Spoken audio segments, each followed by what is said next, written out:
Teleport is the current standard summoner spell for top lane and is also used commonly in mid lane. That being said, when and where to activate teleport is almost a crucial aspect of a good player or a bad one, and can make or break the game. He's not even pushing it.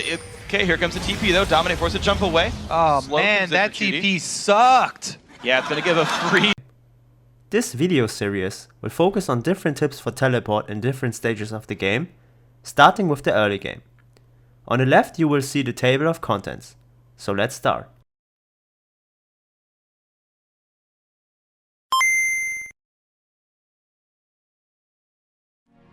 The first TP of the game should be used relatively early or saved when you reach a power spike. While it can be used to make up for a mistake in lane, a better way to use it is to squeeze out an item advantage in lane.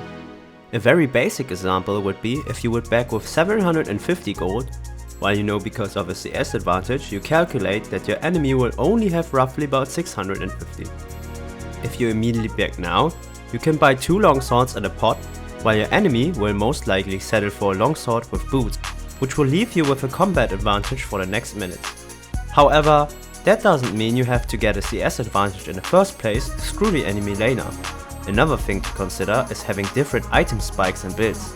Say we are in a matchup Yasuo vs Gragas. We know he wants to rush a Zeal item, while our goal is to get as tanky as possible.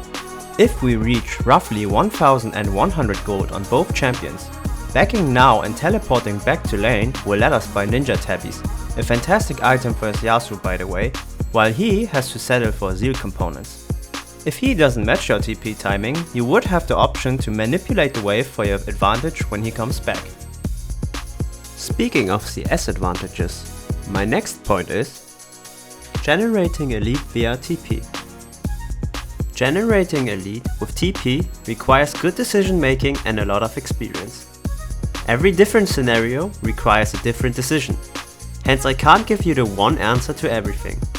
But here are some things to keep in mind. Between recalling and teleporting, 12 to 15 seconds will pass, and depending on whether the minions are pushing towards or away from you, you can lose or win a lot of CS. Another thing to consider is that the minion you TP on becomes invulnerable for the duration. One thing I like to do is to deny your enemy this particular minion and stopping the push, which can prevent a wave from reaching your tower and enabling you to pick up all the CS. Take a look at this clip for example. I TP back on an almost dying cannon minion, making it invulnerable, hence unable to take for Darius. If you look at the remaining minions, you will see that I would now have the option to freeze the wave in front of my tower. In response, Darius has to decide between A, go back immediately and TP, but be under threat of getting ganked, in which case he would have lost some minions, or B, try to push the minions into my tower and reset the wave. A seems the most plausible choice, especially since Nunu is about to show bot, and he would be safe. However, in this case, Darius goes for option B, which will prove to be a horrendous mistake on his side. It was at this moment that he knew. He fucked up. Let's take a look. As I come back to lane, I have a huge item advantage since I decided to buy a second Doran's item versus his longsword. Since there's no possible way for him to win a fight, considering he only has about 400 health left, I can easily go for an all-in and kill him. Good, Anakin, good. Kill him. Kill him now. Do it.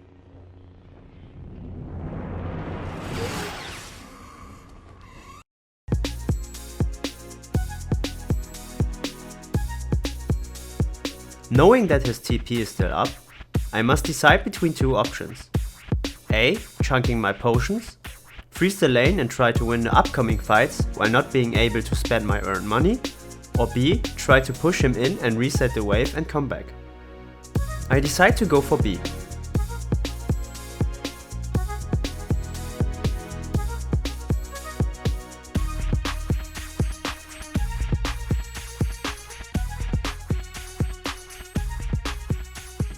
and luckily Darius TPs onto a dying minion directly in front of my own minion wave. Which is a mistake, because I can now use them to win the trade. Even worse for him, he misses his E while tanking minion damage, which makes our health about even.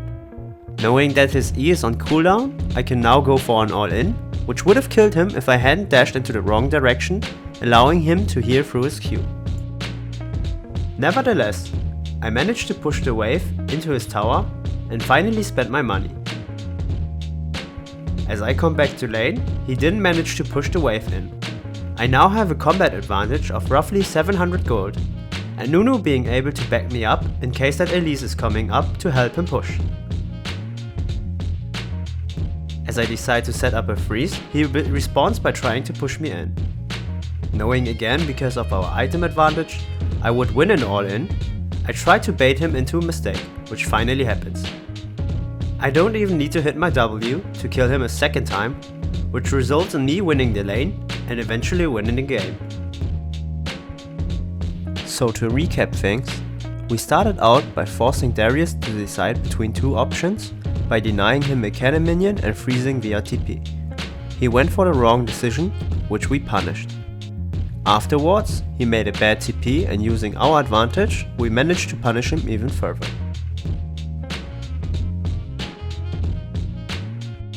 Ganking with teleport. This is probably the most satisfying play you can do as a teleport user.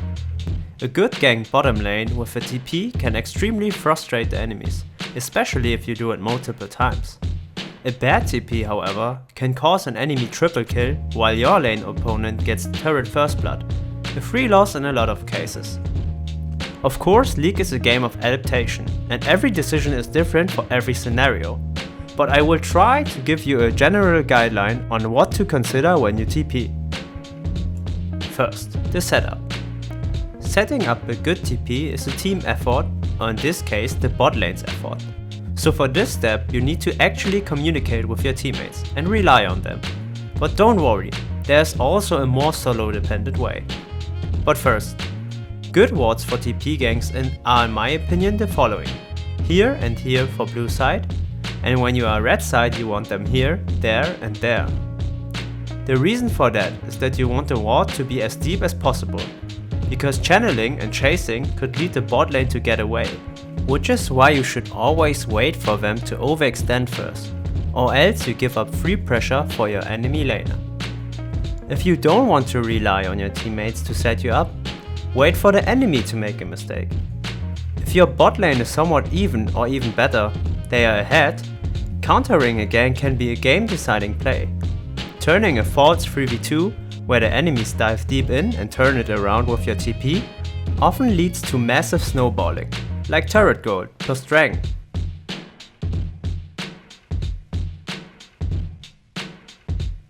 And now to my next tip, which is Foresight. Instead of just teleporting out of panic or instinctively, you should always look at what is gonna happen once you teleport in. Do the enemies have their summoners up? Did the ADC use his dash already? Will your own bot lane be able to follow up? And if not, can you kill the enemies 1v2? And what if the enemy top laner teleports after you? These questions should all be answered before you press the teleport button, as cancelling will still put it on a relatively long cooldown and leave room open for the enemy team to initiate plays while you can't do anything. Likewise, if your enemy top laner makes a bad TP, it is your turn now to take the game into your hands and go for a play. This is it for now, as I think all the stuff that I just said was already enough information to digest for you guys. Part 2 will be coming soon with tips for mid and late game. Lastly, I would like to remind you that all these things I've mentioned are meant to serve more as a guideline, rather than the one answer to everything. Making good TPs has a lot to do with decision making, since the surrounding factors change from game to game, and this comes only with practice and experience. Also, please comment if you have any tips for me or suggestions, as I'm somewhat starting out with this whole YouTube thing, and if you liked the video, comment on what topic you maybe want to learn something and subscribe so you can see it when it comes out.